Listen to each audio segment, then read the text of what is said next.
하나님 말씀 요한복음 6장 41절에서 59절의 말씀입니다.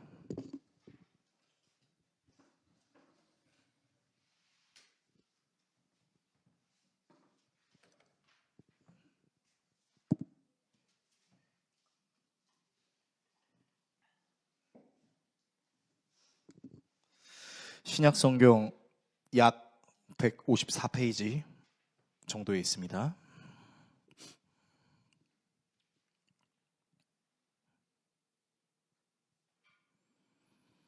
요한복음 6장 41절에서 59절의 말씀을 한 절씩 교독하시고 마지막 절은 같이 읽도록 하겠습니다. 하나님의 말씀을 읽겠습니다. 자기가 하늘에서 내려온 떡이라 하심으로 유대인들이 예수에 대하여 수군거려 이르되 이는 요셉의 아들 예수가 아니냐. 그 부모를 우리가 아는데 자기가 지금 어찌하여 하늘에서 내려왔다 하느냐. 예수께서 대답하여 이르시되 너희는 서로 수군거리지 말라. 나를 보내신 아버지께서 이끌지 아니하시면 아무도 내게 올 수 없으니 오는 그를 내가 마지막 날에 다시 살리리라. 선지자의 글에 그들이 다 하나님의 가르치심을 받으리라 기록되었은즉 아버지께 듣고 배운 사람마다 내게로 오느니라.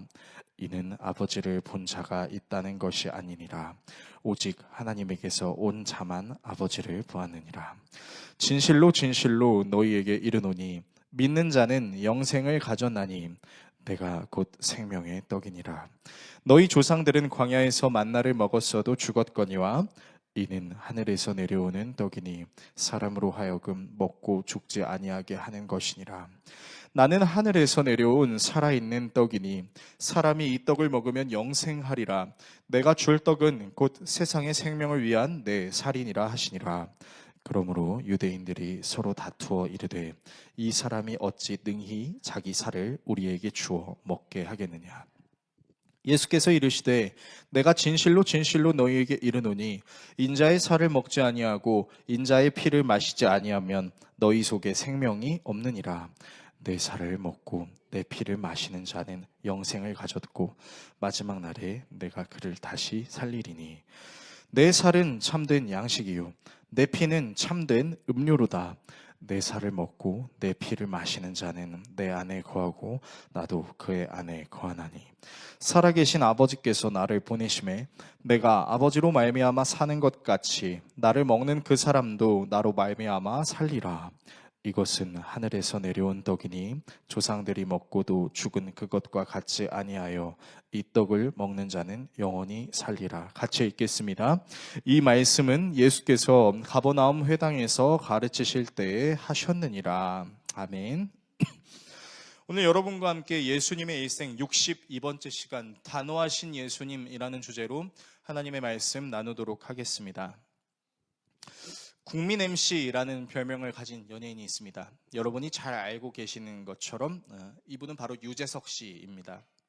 수많은 예능을 해오면서 많은 사람들의 사랑을 받고 높은 시청률을 유지하게 만드는 발군의 능력을 가지고 있는 이 유재석 씨는 특히 그 예능 콘텐츠에 참여하는 게스트들이 불편하지 않게 대하는 것으로 유명한데요. 많은 사람들이 이 유재석 씨의 대화를 연구하면서 내린 여러 가지 결론들 중 공통적으로 등장하는 내용들이 바로 이런 내용입니다. 일단 유재석 씨는 대화를 나눌 상대의 말과 상태를 관찰합니다. 그리고 그 사람의 말을 경청하고 공감하는 태도를 지님으로 그 사람의 마음을 열리게 만듭니다. 그리고 자신의 생각을 개성 있는 억양과 톤으로 표현하며 상대방이 호감을 가지게 만듭니다. 그리고 자신의 말에 반응하는 그 상대의 모습을 다시 한번 관찰하는 것입니다. 상대에게 시선이 고정되어 있고 상대의 말을 주의 깊게 들으며 상대의 표현에 적극적으로 리액션을 취하는 것이죠. 이런 유재석 씨의 모습을 보고 많은 사람들이 너무 편안함을 느끼고 대단하다라는 그 생각이 들어서 이 유재석 씨에게 별명을 지어줬는데 그 별명이 마치 하나님과 같다라고 해서 유느님이라는 별명을 지어줬어요. 참 대단한 찬사죠. 그래서 연예계에서 많은 사람들이 어려운 일이 있을 때, 심지어 친분이 없다 하더라도 상담하고 싶을 때 그렇게 유재석 씨를 많이 찾는다라고 이야기합니다. 이렇듯 사람이 서로 관계를 맺음에 있어서 가장 중요한 것 중 하나는 바로 대화입니다. 나의 생각을 상대방에게 잘 표현하는 것도 중요하지만 반대로 상대방이 나에게 하는 말을 잘 알아듣고 그에 따라 반응하는 것도 매우 중요하죠. 또한 서로의 대화 가운데 감정이 상하지 않고 조리 있게 분명한 근거를 내세워서 서로의 이해관계를 무너뜨리지 않는 것도 역시 너무 중요합니다. 그리고 사실 이런 대화 능력은 우리 자신보다 사실은 우리를 창조하신 그 하나님께서 더 잘하실 겁니다. 그래서 우리는 기대합니다. 어떤 하나님을요? 따뜻하게 말씀해 주시는 하나님, 내 말에 응답해 주시는 하나님, 내 열심을 알아주시는 하나님, 내가 끝까지 포기하지 않으려는 걸 아시고 칭찬해 주시고 격려해 주시는 그런 하나님, 마치 유느님과 같은 하나님을 기대하는 경우가 있다는 것이죠. 그런데 오늘 본문은 좀 신기해 보입니다. 오병이어의 무리들이 예수님의 말씀을 듣고 혼란에 빠져 수군거리기 시작했습니다. 왜냐하면 예수님께서 나는 하늘에서 내려온 빵이다 라고 말씀하셨고, 무리들은 이 예수님이 나사렛의 그 요셉의 아들, 목수 요셉의 아들 예수라는 것을 알고 있었기 때문이죠. 또한 이 예수가 하는 말이 내 살과 피를 먹으면 너희들이 죽지 않고 영원히 산다 라고 말씀하시는데, 여러분 오늘 본문을 자세히 살펴보시면 왜 예수님께서 그런 말을 하시는지에 대한 배경 설명 내지는 부연 설명이 하나도 나와 있지 않습니다. 그러니까 이런 거예요. 왜 예수님이 누구시라고요? 나는 하늘에서 내려온 빵이다. 어느 하늘이요? 그리고 예수님이 빵이라는 게 무슨 의미죠? 나를 먹는 자는 죽지 않고 살 거야. 마치 동문서답하는 것 같은 그런 느낌이 들더니 이 사람들이 사실은 수군거릴 수밖에 없고 혼란스러울 수밖에 없다라는 것입니다. 그렇다면 우리는 한 가지 의문을 가질 수 있죠. 왜 예수님께서는 자상하게 배려 있게 공감 가는 모습으로 설명해 주시는 것이 아니라 왜 똑같은 말을 계속해서 되풀이하고 있는 것인지에 대한 의문 말입니다. 오늘은 이 의문에 대해서 우리가 함께 풀어보는 시간을 가지려고 합니다. 본문을 통해서 다음의 내용을 살펴보려고 하는데요. 먼저 신앙의 형성 과정에 대해서 살펴보겠습니다. 그리고 신앙의 강화 과정에 대해 살펴보겠습니다. 마지막으로 신앙의 필수 과정에 대해 살펴보겠습니다. 신앙의 형성 과정, 신앙의 강화 과정, 신앙의 필수 과정, 이 세 가지 내용을 함께 나누고 기도하는 시간을 갖도록 하겠습니다. 첫 번째, 신앙의 형성 과정입니다.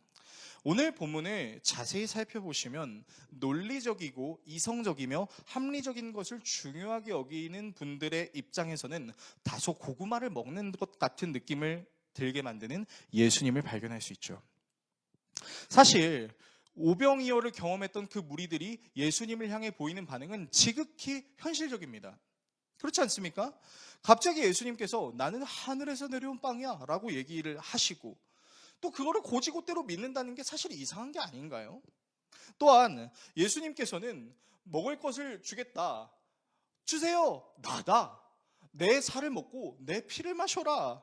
여러분, 오병이어를 경험한 사람들은요 혼란에 빠질 수밖에 없는 거예요. 마치 뭐야, 인육을 먹으라는 건가? 이런 느낌인 거죠. 심지어 이 빵에 대한 예수님의 말씀을 들었던 제자들 역시 예수님의 살과 피를 먹는 것에 대해서 이 말씀이 너무 어려운데 도대체 누가 알아들을까? 라는 식으로 반응합니다. 당시 가버나움 회당에서 예수님의 말씀을 듣고 있었던 모든 사람들은 정말로 예수님의 그 살과 피를 먹어야 되는 것으로 이해를 했기 때문이죠.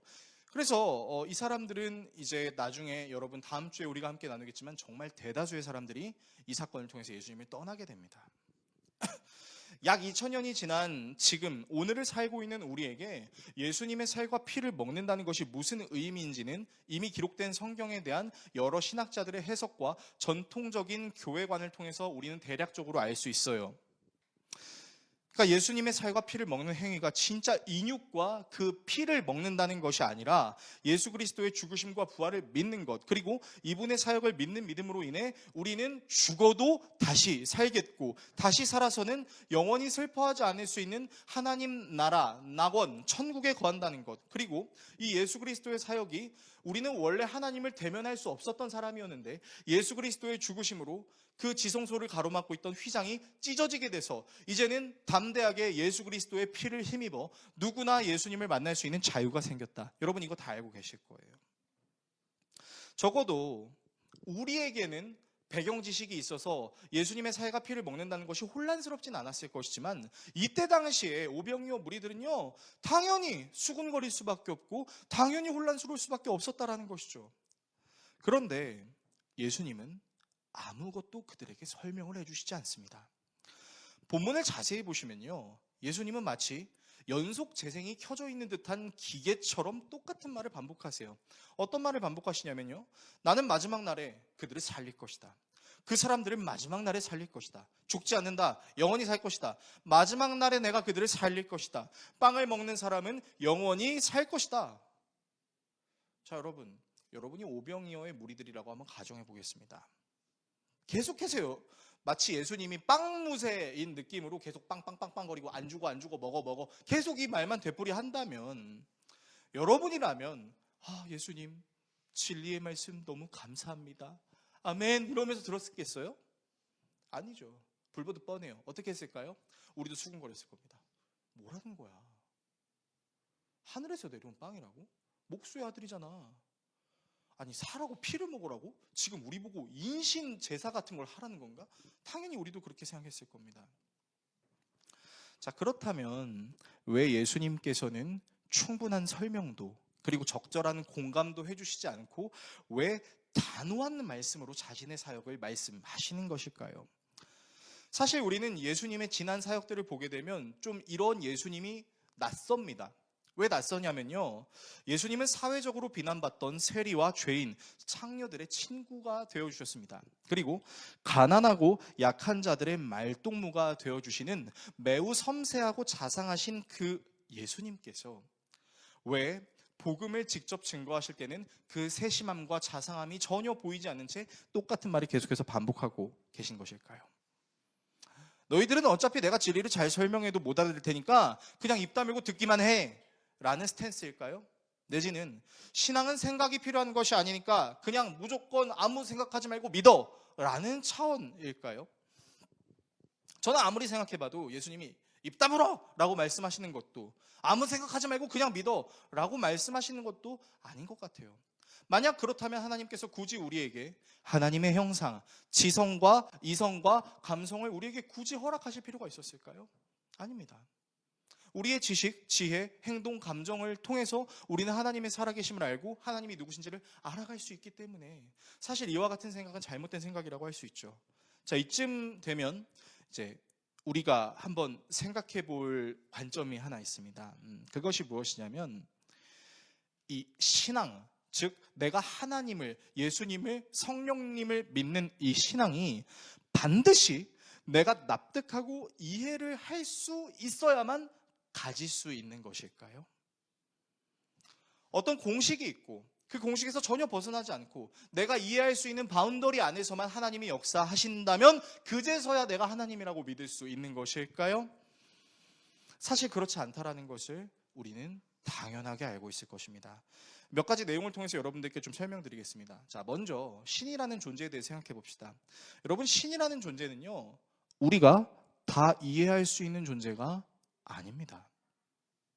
애초에 신이라는 존재가 가지고 있는 능력과 신이 만들어낸 우리가 가지고 있는 능력은요, 어느 정도의 차이가 존재하는 것이 아니라 완전히 메꿀 수 없는 절대적인 격차감을 가지고 있습니다. 그렇지 않습니까?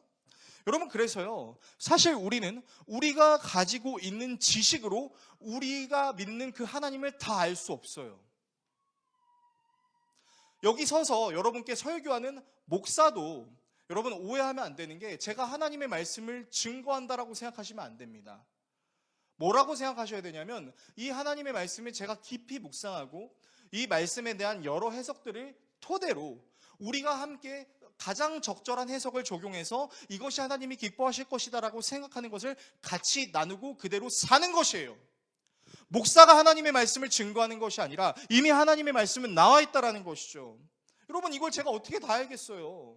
그렇지 않습니까? 여러분이 저를 신뢰해 주셔서 여기 나와서 예배를 드리시는 건 너무 감사해요. 저의 설교를 경청해 주시는 것도 너무 감사해요. 아무도 졸지 않아 주셔서 너무 감사합니다. 어쨌든 여러분, 근데 이 본문에 대해서 저는 이렇게 설교하지만 다른 목회자들은 다른 방식으로 설교할 수 있지 않겠습니까? 그리고 여러분, 교단이 나뉘고 여러 다양한 해석이 존재한다라는 것은 우리가 잘못된 해석을 한다는 것이 아니라 우리가 가지고 있는 지식적, 이성적인 소견으로 해석할 수 있는 부분을 해석하는 거죠. 그래서요, 여러분, 사실 우리가 예배를 하면서도 제가 정말 죄송한 말씀을 드리는 것은 사실 우리는 하나님의 의도를 다 정확하게 파악할 수는 없습니다. 지금도 우리가 살고 있는 이 인생 속에는 우리가 전혀 이해할 수 없는 일들이 계속해서 일어나기도 하기 때문이죠. 그리고 그렇다고 해서 하나님이 우리를 사랑하시지 않는다는 것도 아니라는 것을 우리는 알기 때문이죠. 만약 우리가 신에 대한 의도를 완벽하게 알 수 있고 신이 누구인지에 대해서 정확하게 알고 있다면요, 여러분, 그때부터 신이 아니게 돼요. 왜요? 우리가 다 알 수 있는데 그게 무슨 신이에요? 모든 세상 만물을 창조하신 신을 나의 이해의 바운더리 안에 완전히 넣는다는 것 자체가 사실은 어불성설입니다. 제가 이렇게 말씀드리면 어떤 분들은 저에게 이렇게 질문하실 것 같아요. 아니, 목사님, 그래도 변증이라는 게 있잖아요.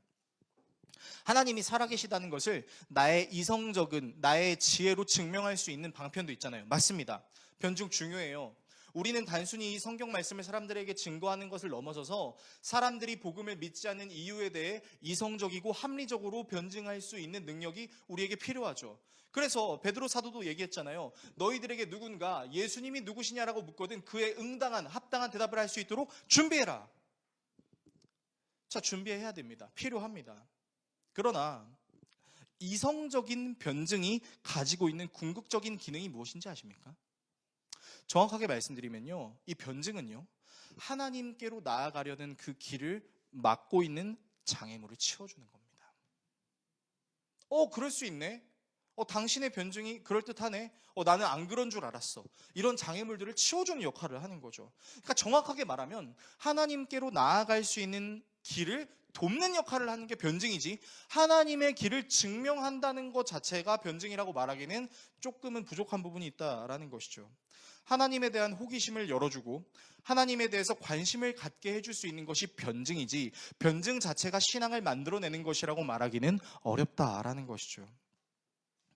또한 우리는 관계 안에서 이해가 되지 않더라도 믿어주는 경우를 사실은 허다하게 겪기도 합니다. 저는 두 가지를 말씀드리고 싶어요. 뭐냐면요, 사랑과 우정입니다.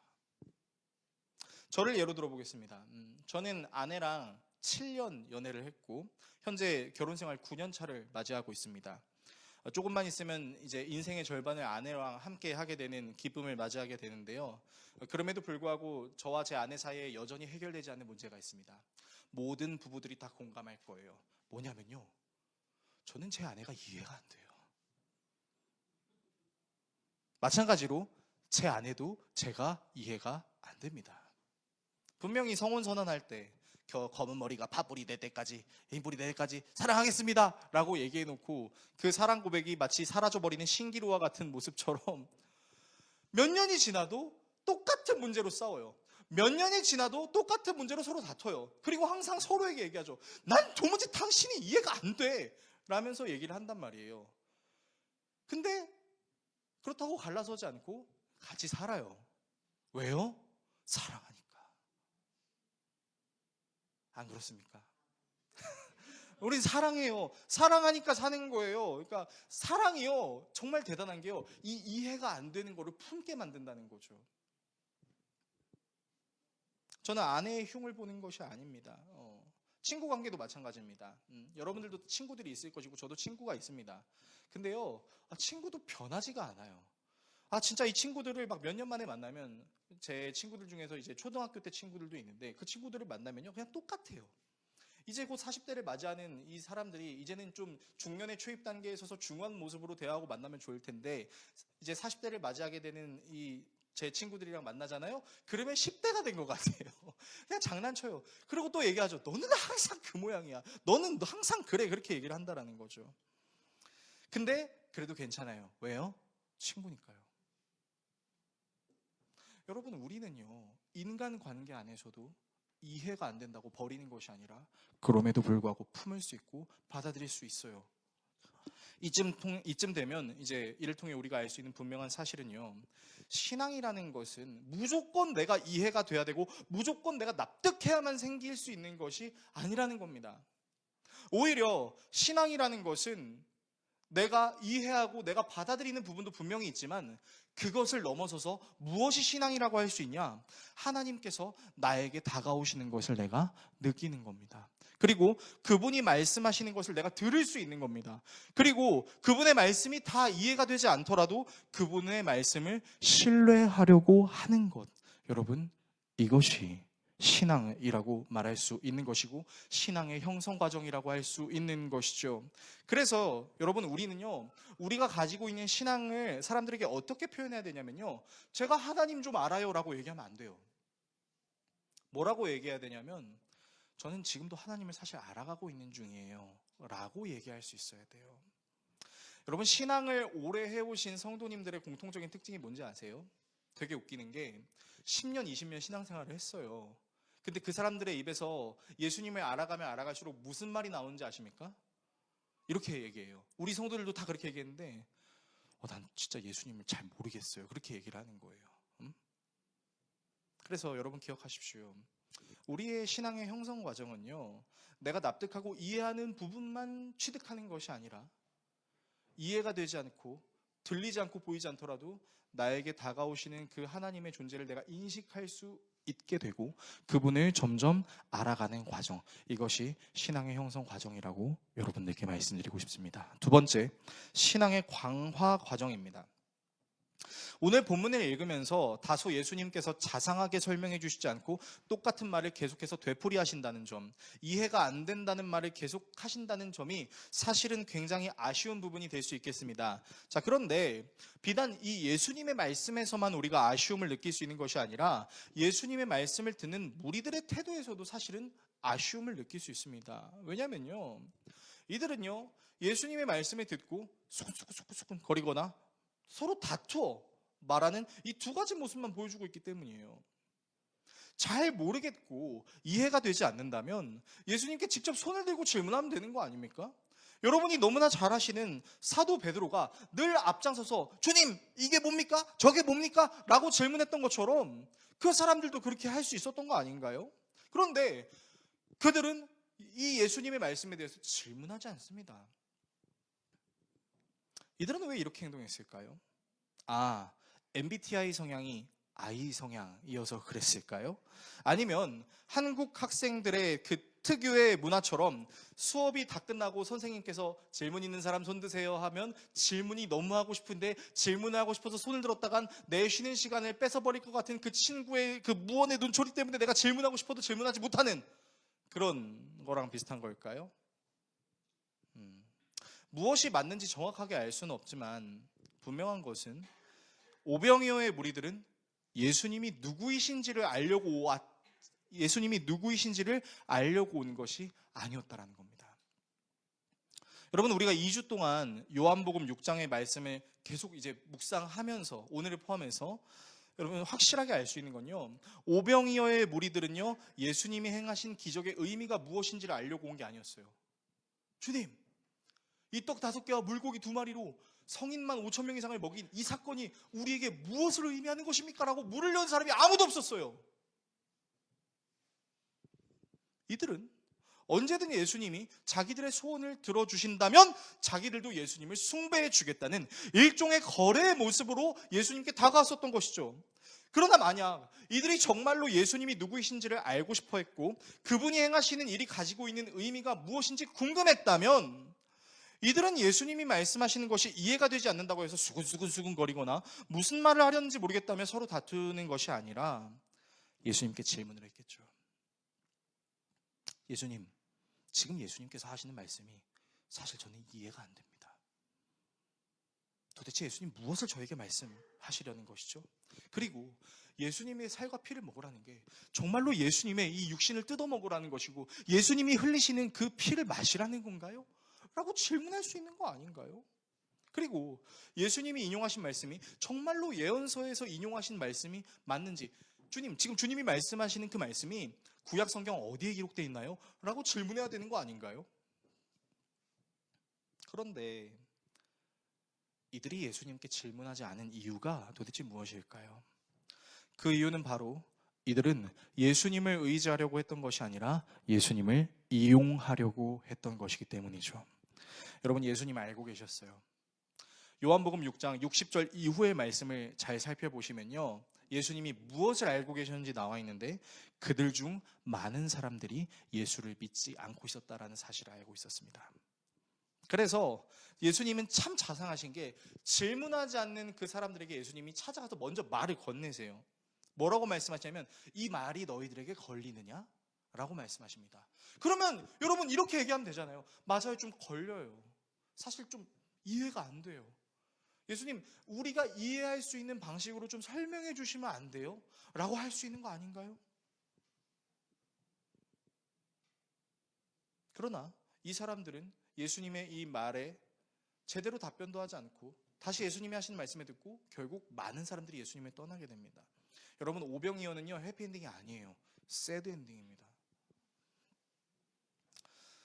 이를 통해서 우리가 알 수 있는 분명한 사실이 있어요. 여러분, 믿으려고 하지 않고 의지하지 않으려고 하는 사람들은요, 이해하려고 하는 질문도 하지 않습니다. 그런 질문의 필요도 못 느껴요. 그냥 자신이 당연하다고 생각하는 그 바운더리 안에서 벗어나려고 하지 않습니다. 그냥 자기들에게 예수님 이용하려는 그 존재일 뿐, 진짜 예수가 누구신지에 대한 질문을 못해요. 그 바운더리 안에서 나오질 못하니까요. 한 목사님께서 사용하신 예화를 저도 한번 사용해 보겠습니다. 자, 우리나라가 개화기 시절을 맞이할 무렵에 이제 온갖 서양 문물들이 이제 우리나라에 들어오죠. 그 서양 문물들 중에는 뭐도 있었냐면 자동차도 있었습니다. 당시 자동차는 매우 비싼 물건이었기 때문에 소위 말하는 부자들만 운전할 수 있는 것이었는데요. 어느 부자가 이제 자동차를 몰고 가다가 길가에서 무거운 짐을 머리로 들고 있던 한 할머니를 발견합니다. 요즘은 이런 할머니를 좀 보기는 어렵지만 옛날만 하더라도 무거운 짐을 이렇게 머리에다가 올려가지고 이렇게 얹고 다니시는 그 할머니 우리가 많이 봤잖아요. 자, 여하튼 이 부자가 할머니를 안쓰럽게 여겨서 창문을 열고, 할머니 가는 길을 모셔다 드릴 테니 차에 타라고 이렇게 말씀을 드려요. 그래서 할머니가 차에 탔습니다. 그런데 할머니가 차를 탔음에도 불구하고 여전히 하고 있지 않은 게 있었어요. 뭐냐면 머리에 이고 있는 그 무거운 짐을 안 내려놓는 거죠. 그래서 이제 부자가 얘기합니다. 할머니, 왜 짐을 내려놓지 않으세요? 라고 말하니까 할머니가 이렇게 말씀하시는 거예요. 얻어 타는 것도 너무 감사한데 짐까지 내려놓는 건 너무 민폐 같아서요. 라고 얘기하는 거죠. 여러분, 이 할머니는 좋은 차를 타며 편하게 이동할 수 있는 은혜를 얻었습니다. 그런데 그 은혜를 다 누리진 않았어요. 그 무거운 짐 잠깐 내려놓고 쉬면 얼마나 좋아요. 그래서 그 할머니께 부자는 괜찮으니 내려놓으세요 라고 말씀을 하셨습니다. 여러분, 우리의 신앙도 이와 마찬가지입니다. 여러분, 우리는요, 예수 그리스도라는 구원 열차를 탔어요. 그런데 그 구원 열차를 탔으면서도 편히 앉아있지 못해요. 위에 손잡이를 잡는 둥 마는 둥 하면서 서 있는 경우가 허다한 거죠. 여러분, 만약에 우리가 그렇게 서 있고 좌석에 앉지 않으면 그 구원열차가 급컵을 만나게 되면 우리 어떻게 됩니까? 휘청하고 흔들리는 거예요. 그리고 급제동을 할 때는 흔들리거나 넘어지기도 할 것이죠. 그러나 구원열차의 좌석에 우리가 편히 앉아서 안전벨트를 매고 있다면 우리는 어떤 상황에서도 안전할 수 있다라는 것이죠. 여러분, 이렇듯 신앙의 강화 과정은요, 우리가 예수님을 얼마나 의지하느냐에 달려있는 것인지에 달려있다라고 우리가 알 수 있는 것이고, 우리가 하나님을 의지하는 것은 다른 말로는 우리가 하나님과 얼마나 대화를 하고 얼마나 하나님께 질문하느냐입니다. 여러분께 좀 부탁드리고 싶은 게 있습니다. 그냥 우리 교회에서 행해지는 공적인 예배의 수단을 통해서 내 신앙은 정 목사가 공급해주는 거지, 나는 그냥 정 목사의 설교만 잘 들으면 돼 라는 차원으로만 여러분 신앙생활 안 하셨으면 좋겠습니다. 여러분의 신앙은요, 끊임없이 하나님에 대한 질문으로 들어가야 됩니다. 단순히 제 설교만 듣는 그 차원으로, 주일 성수했다라는 차원으로, 그냥 온라인 웨이 묵상 들어가서 그냥 잠시 5분 6분 묵상했다는 그 말씀 묵상으로 나의 신앙생활은 끝났지라는 생각하는 수단으로 우리가 신앙생활을 한다면, 여러분, 우리는 구원열차를 타긴 했지만 손잡이도 잡지 않고 의자에 앉아있지도 않은 채 그냥 서 있다가 급제동이라는, 급방향전환이라는 위기를 맞이하게 될 때 우리는 내동댕이 쳐지는 거죠. 저는 여러분께 교회에 더 많이 사역을 하십시오, 교회를 위해서 여러분들이 하실 수 있는 것이 무엇인지 고민해 보십시오라는 차원에서 말씀드리는 게 아니에요. 여러분 끊임없이 질문하세요. 하나님, 제가 신앙생활을 왜 해야 되는 거죠? 예수 그리스도의 죽으심과 부활을 내가 어떻게 이해해야 하는 거죠? 그렇지 않습니까? 여러분, 만약에 우리가 그게 없다면, 우리가 그런 신앙생활을 하지 않는다면, 여러분, 우리 종교 놀이하는 거예요. 종교 동아리 하는 거죠. 그냥 주일에만 잠깐 끽 와서, 수요일 공예배 또 끽 와가지고, 그냥 온라인 공예배 끽 와서 하는 거, 그거 외에 무엇이 우리에게 도움이 될 수 있겠습니까? 결국 우리는 그들만의 리기에 빠질 수도 있다는 위험성을 알아야 된다는 것이죠. 여러분, 제가 여러분께 간곡히 부탁드리고 싶은 것이 있습니다. 여러분이 성경을 읽으셔도 좋고, 우리 교회의 설교와 다른 교회 목사들의 설교를 듣는 것도 전 좋다고 생각합니다. 그런데요, 여러분이 모든 그 하나님의 말씀을 알아가는 경건 활동을 해가면서 끊임없이 질문하셨으면 좋겠습니다. 하나님, 이거 왜요? 알려주세요. 상황을 통해서도 알려주시고요, 사람을 통해서도 알려주시고요, 제가 무엇을 어떻게 해야 될지 주님께서 알려주세요. 말씀을 통해서도 알려주세요. 계속 질문하는 거예요. 여러분, 이것이 우리의 신앙이 점점 더 굳건해지는 과정이 될 수 있다라는 것입니다. 세 번째, 신앙의 필수 과정입니다.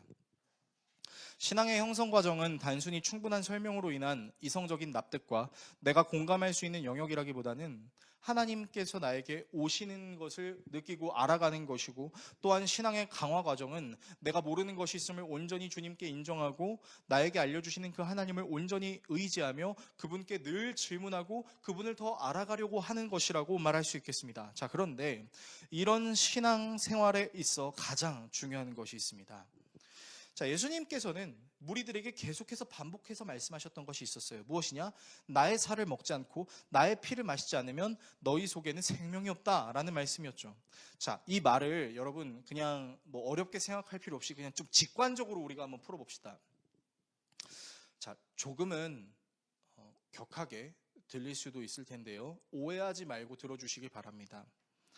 여러분, 예수님이 이 땅에 내려오신 이유는요, 단순히 우리 삶 잘 되라는 차원이 아니라요, 우리에게 먹히기 위해 오셨습니다.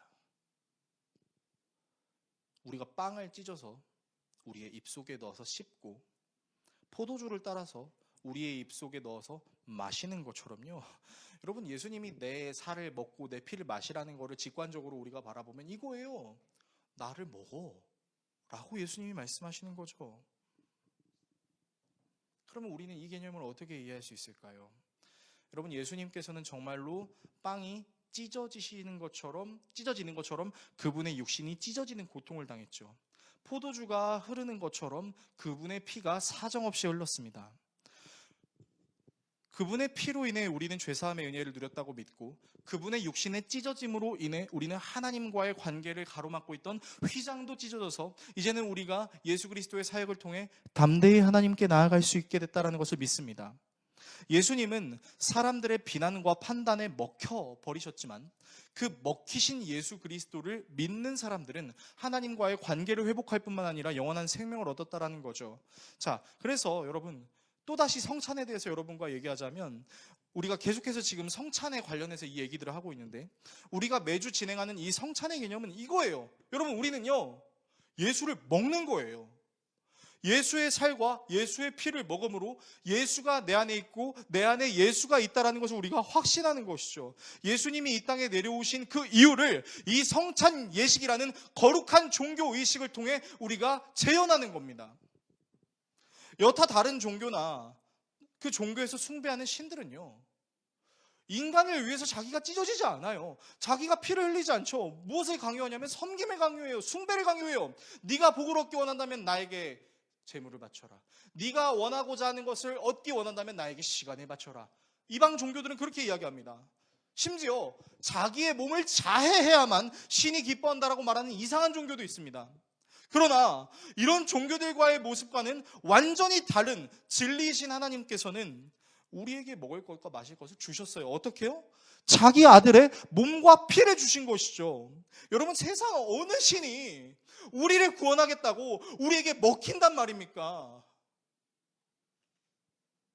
세상의 어느 신이 사람들의 죄를 자기 자신에게 상달시키나요?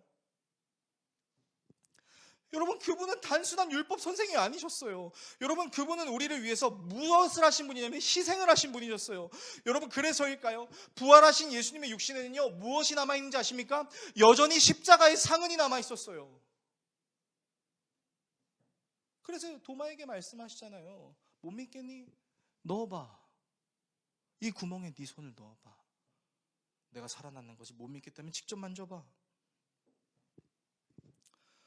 여러분, 우리 삶의 가장 필수적인 요소는 누가 뭐라고 해도 먹고 마시는 겁니다. 여러분, 여러분이 돈을 버시는 이유가 뭐예요? 간단해요. 먹고 마시기 위함이에요. 사랑하는 남편과 아내, 자녀들을 위해서 먹고 마셔야 되니까. 아무리 힘들고 어려운 일이 있어도 먹고 마셔야 되니까. 그래서 먹고 마시는 일은 우리의 삶에 뗄래야 뗄 수가 없죠. 여러분, 바로 이 먹고 마시는 형태로 누가 오신 거예요? 예수님이 우리에게 오셨다는 거예요. 여러분, 그렇다는 것은 우리의 삶에 있어서 가장 중요한 먹고 마시는 것을 뗄래야 뗄 수 없는 것처럼, 우리의 신앙에서도 우리가 뗄래야 뗄 수 없는 것은 먹고 마시는, 누구를요? 예수 그리스도를 먹고 마심으로 예수 그리스도가 내 안에 예수 그리스도가 있다는 것을 항상 우리가 느끼며 살아가는 것. 여러분, 이것을 우리의 현실에 적용하자면 우리가 음식을 날마다 먹듯이 아침, 점심, 저녁 삼식이처럼 우리가 밥을 먹는 것처럼 우리가 모든 순간 주님과 동행하고 있다라는 것을 느낄 수 있는 것, 예수 그리스도를 날마다 묵상하는 거예요. 여러분, 예수님을 믿는다고 이야기하면서 사실은 예수님이 아니라 비트코인이나 주식을 의지하고 투자를 의지하고 내 직장을 의지하는 것이 아니라 모든 것을 가능하게 하시는 그 예수 그리스도를 의지하는 것이죠. 어떻게 의지하죠? 여러분, 사소한 것부터 아주 커다란 것까지 예수님께 질문하고 예수님의 의중을 궁금해하고 예수님께서 과연 내가 어떻게 행동하시기를 바라실까를 생각하는 것이죠. 저는 개인적으로 우리 교회에서 함께 신앙생활을 하시는 그 남윤숙 권사님의 표현이 전 되게 인상적이었다고 생각합니다. 그분이 나눔을 할 때, 소그룹 모임할 때 그런 얘기를 하시더라고요. 제가 정말 주님이 살아있다라고 느낄 때는요, 제가 막 이렇게 해요. 막 차문을 열면서 예수님 제 차 안에 들어오세요 라고 할 때 막 사람들이 웃더라고요. 사실 저도 좀 웃었습니다. 재밌으니까. 믿지 않는 사람은 정신병자처럼 보이겠죠. 그러나 신앙을 가지고 있는 사람들은 이것을 우습게 여길 수 있는 게 아닌 거죠. 와, 이 권사님 진짜 하나님이랑 날마다 동행하는 것이구나. 하나님의 임재연습이라는 책의 그 모든 내용을 집필했다라고 말할 수 있는 로렌스 형제도요, 설거지를 하면서 하나님 나라를 위해서 기도한다라고 이야기했습니다.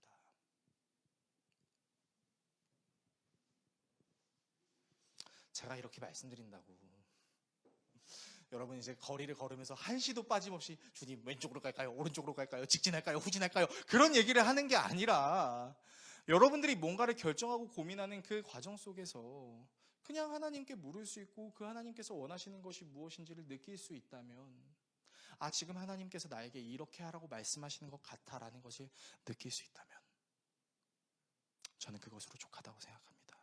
이것이 바로 우리의 신앙적인 필수 과정이라고 말씀드릴 수 있겠습니다. 설교를 정리하겠습니다. 사랑하는 성도 여러분, 예수님은요, 진리에 관해서는요, 배려하는 차원이 아니라 매우 단호하게 얘기하셨습니다. 이해를 못하더라도 단호하게 얘기하셨어요. 그리고 사실 우리가 이해할 수 있는 능력이 있다 하더라도 어떻게 우리가 하나님의 그 무궁무진한 섭리를 다 이해할 수 있겠습니까? 이 세상에서 일어나는 슬픔을 우리가 해석할 수 있을까요? 나에게 갑자기 어려운 일이 일어났을 때 그것이 하나님의 은혜라고 우리가 당차게 이야기할 수 있을까요? 예수님은 말씀하셨습니다. 나를 먹고 마셔라. 무엇입니까? 예수님이 우리와 늘 함께 한다 하신다는 것을 우리가 민감하게 느낄 수 있고, 그것을 말씀을 통해서, 기도를 통해서, 예배를 통해서, 상황과 환경을 통해서 우리가 느낄 수 있어야 된다는 것이죠. 그래서 여러분, 우리의 신앙생활은요, 그리스도의 장성한 분량을 이루는 그 끝의 과정까지 계속해서 하나님을 알아가는 과정 속에 있는 것입니다. 혹시 자신의 신앙이 폭발적으로 성장하기를 바라시는 분이 계신가요? 물론 하나님께서는 오순절 마가의 다락방에서 모든 사람들에게 방언을 하실 수 있는 역사로 임재하신 적도 있었고요. 고넬료의 사람들이 베드로를 만나서 방언을 했던 것처럼, 또 회당장 그리스도가 바울을 만나서 폭발적으로 기도를 했던 것처럼 180도에 바뀌는 부흥의 역사를 경험할 수도 있을 것이죠. 여러분, 그러나 이 폭발적인 반응에 의한 도파민 중독 형태의 모습으로 우리가 신앙을 요구한다면요, 우리의 신앙은 불같이 타오르는 신앙이 될 수도 있겠지만 차갑게 얼음처럼 식어버리는 양은 냄비와 같은 신앙이 될 수 있다라고 생각합니다. 여기 계신 어른들은 소시적에 정말 열심히 신앙생활 하셨다는 거 알고 있습니다. 그 어른께 질문해 보겠습니다. 다시 그때처럼 신앙생활하라고 하면 하실 수 있겠어요? 못해요. 쉬운 게 아니에요. 저는 이것을 부정하고 싶은 것이 아니라 중요한 건 우리의 신앙생활은 계속해서 현재 진행형이라는 것이죠. 여러분, 예수님의 말씀을 우리가 기억합시다. 그분이 단호하게 말씀하셨던 이유는요, 크게 가장 중요한 내용이기 때문이에요. 여러분도 매우 중요한 내용이 있을 때는 부연 설명을 하려고 하는 것이 아니라 내 말을 믿으라고 이야기하죠. 더 이상 무슨 설명이 필요해? 그냥 내 말을 믿어줘라고 얘기합니다. 복음도 마찬가지입니다. 예수님께서 모든 설명을 해주실 수 있지만 그렇게 하지 않으시는 이유는, 이 진리는 우리가 이해하고 납득해야 되는 수준이 아니라 이것을 내가 받아들이고 내 안에 넣어야 되는 것이기 때문인 것이죠. 그리고 매 순간 나에게 요구하시는 작은 믿음들부터 큰 믿음들이 무엇인지에 대해 생각해 봅시다. 그리고 그것을 담대하게 실천합시다. 여러분의 삶의 환경 속에서 하나님이 여러분께 요구하시는 것이 무엇인지를 생각해 봅시다. 그리고 하나님의 말씀을 삼시세끼 밥을 먹는 것처럼 여러분이 하나님과 약속한 정해진 시간에 그 하나님의 말씀을 먹고 그 하나님의 말씀으로 기도하는 여러분의 신앙생활이 되셨으면 좋겠습니다.